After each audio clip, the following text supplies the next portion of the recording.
I know this kind of looks like the swimsuits that men would wear at 1940s at the beach, but let's just roll with it, okay? Hi, welcome, come on in. My name is Aoife and today I am taking you through all of the 6 books that I have put on my TBR for spring this year. When spring comes around, I like to go for something a little bit more kind of happier than I usually would go for in winter. Winter can be a little bit kind of dark. It can be a little bit kind of depressing because the temperatures are dark, the evenings are dark. In Ireland, the spring months are February, March and April. So for us, we have usually got Easter somewhere in spring. We've also got Valentine's Day and we've also got St. Patrick's Day. So I've got a little bit of pastel books on this TBR. I've got some Irish people and I've also got quite a couple of romances in here as well. First one up is one of those romances and it is Lisa in Love by Fallon Ballard. I think this is her debut and it came out at the start of last year. I got this as a kind of a book swap by my friend Roisin. I gave her my copy of Maybe in Another Life by Taylor Jenkins Reid. And she knew that this was something that I would have absolutely adored. This book is about Sadie, who has just been fired and goes out on an evening with some of her friends to kind of lighten the mood, to take her mind off it. And while she is a couple of drinks deep, she goes on to what she thinks is a dating app and swipes right on a guy called Jack. What she actually was on was a roommate finder app, and Jack has got this huge brownstone house that he owns outright and that he is renting out a room for, basically for an absolute pittance for a New York rent. So to kind of get herself back on track and also to give herself the time to start her kind of side hustle as a florist, Sadie moves into the house, but it turns out that she and Jack get on a little bit better than she was expecting to. I really like the idea of a friends to lovers romance that started out like this. I really like the idea of people meeting online. I know that it's something that happens quite a lot in relationships these days. So it does feel very current and it does feel very of this time. So I'm really excited to see how this one is going to go. Next up is Forever Home by Graham Norton. This is his 4th fiction book. I think it's a kind of commercial fiction, but I think it's got some kind of a thriller or a mystery involvement in it as well, which is something that happens in all of the books that he's written so far. This one is about Carol and Declan, who have a kind of second chance at love later on in their lives. They are both widowed, they meet each other and they strike up a friendship which turns into a relationship and a romance. When Declan falls ill, Carol stays at home to take care of him, to look after him, to tend to all of his needs. And everyone on Carol's side is starting to get a little bit concerned about Declan's involvement in her life and about how heavily she is starting to rely on him. Her kids are starting to see a couple of red flags in their relationship. Her mother is really starting to get concerned. All of her friends are kind of giving her the maybe this isn't a great idea discussion. But when things start to go a little bit deeper and people start to understand what Declan is really like as a person, they start to realise that maybe Carol is in a little bit more trouble than they thought she was. As I said, this is Graham's 4th fiction book and I've read the other 3 so far. I absolutely adored A Keeper. I was completely hooked on that.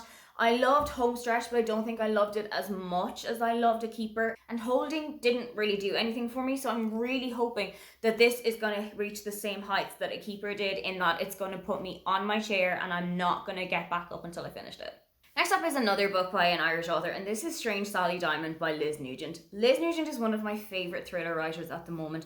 She has got such an amazing storytelling situation in that she can make you think you've got the entire book figured out. You know what's happening, you know where you're going to go, and then she will just take you down a completely different path where you had no idea you were going to be brought down this way. You're seeing things that you probably had signs for, but you didn't even think of them as something that you should have kept in mind or kept an eye on. As you can tell by the title, this book is about Sally Diamond.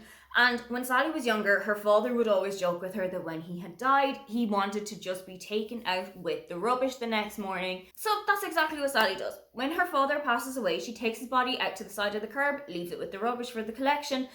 And her misunderstanding of the world and her misunderstanding of simple instructions and of jokes really starts to snowball into a completely different situation for Sally. This is one of my most anticipated books for the start of the year. I think I have got such high hopes and I've got such high expectations for Liz Nugent's writing, so I really hope that this one is not going to let me down. Next up is another romance, and that is Two Moms Make a Ride by Chloe Leese. I've read one Chloe Leese book so far. I have already read Only If It's Us or Only When It's Us, or the first book of the Birdman Brothers series. And I didn't love it, but I think that that's because I didn't really associate with Willa, who's the main character. However, this is a completely different series. This is a completely different world. I'm not sure even if it's a series or standalone. This book follows Jamie and Bea, who have met each other one night on a date, and things don't really go well. They didn't hit it off, they didn't see any chemistry between each other, so they decide to just go their separate ways, but their friends start meddling instead. Their friends are still trying to set them up with each other. Their friends are still convinced that there is definitely a spark between the two of them, so they decide, okay, we're going to try and prove them wrong. Jamie and Bea decide to fake date each other, but make it so that everything goes wrong to try and prove their friends wrong, to show them that actually there isn't anything between the two of us, it's not going to work out, it's not a great idea. But of course, when they are fake dating, real feelings start to come in. I really liked Chloe Lisa's writing style, so I really hope that this is something that I'm going to find again in this book. The kind of jokey vibes between the two characters, and I might see a little bit more of her autistic representation, her neurodivergent representation, her disability representation in the pages of this book, and I'm really hoping that that's what I'm going to find here. Next one up is 1,000,000 to 1 by Adiba Jargadar. This came out at the start of 2023, and as soon as I heard 3 words, I was hooked. Sapphic, heist, Titanic. That's basically all that you need to know about this book. It's kind of got a Heart of the Ocean style vibe to it, in that there is a massive, really famous book that has been brought onto the Titanic, and it is now the job of these 4 women to take the book off the ship. But as we all know, the ship doesn't make it to New York, so I am expecting that at least one of these 4 women is not going to survive the journey. I don't know who, I don't know how it's going to happen, but I do know that the Titanic sank. I do know that there was quite a large loss of life, so I'm not expecting all 4 of these women to still be with us by the end of this book. I really love Adiba's writing. I have absolutely loved the 2 books of hers that I've read recently. I loved The Henna Wars, and I absolutely adored Hani and Ishu's Guide to Fake Dating, so I'm really hoping that that same heart and that same love and that same kind of tension between 2 female characters is going to be there again.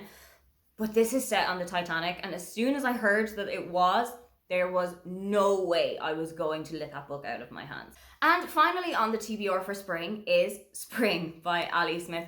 This is one of the season quartet, I think it's what is the series is called. Quite fittingly, I read Autumn in autumn of last year, and I enjoyed it, but I don't know if I loved it. But I did set myself the challenge of reading all 4 of the seasonal quartet in each of the seasons for this year. So obviously I'm going to read Spring in spring, I'm going to read Summer in summer. I might reread Autumn in autumn, but I'm also going to definitely read Winter in winter. If Autumn is anything to go by, this is going to be a kind of a cultural commentary book, which I think I was not expecting when I went into Autumn, so maybe that's a reason that I didn't gel with it as much as I thought that I would. But now that I know that it's not a collection of poetry that is to do with autumn, it's not a collection of poetry that's to do with spring, now that I don't have the idealized version of the book in my head, I've actually got what it's actually about. Hopefully when I pick up spring, I'm going to enjoy it a little bit more. Those are the 6 books that I have put on my TBR for spring this year. What is one book that you cannot wait to get to this spring? If you'd like to leave me a comment but you can't think of anything you'd like to say, then just leave me one of the tulip emojis. Don't forget to like and subscribe because I have new videos up every week. Now, get on out of here.